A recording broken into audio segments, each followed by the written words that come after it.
Next, let's look at how to go through a list, also called traversing or iterating through a list. Python makes this really easy. Okay, so let's look at an example. We will use the for keyword. Okay, we'll use a for loop to go through this list called temps. The name of the list is temps, and it has these 5 temperatures, as you can see.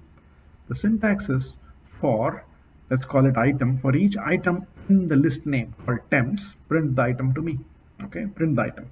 So it will print 14, 23, 18, 20, and 11. So we just say for item, you can call it any other name. For x in temps, print x. You can do that too. Now let's go over to Python and take a look at this in action. Now, to traverse a list, we use a for loop. So here is a grocery list that I've created called grocery. And then I can say for each item in grocery. So go item by item and print that item. So it will print bread, butter, milk, tomato, eggs. I can also say for x in grocery. So there's nothing special about this variable item. I can call it x if I like, and say for x in grocery by x. Okay, so that's how traversing through a list works in Python.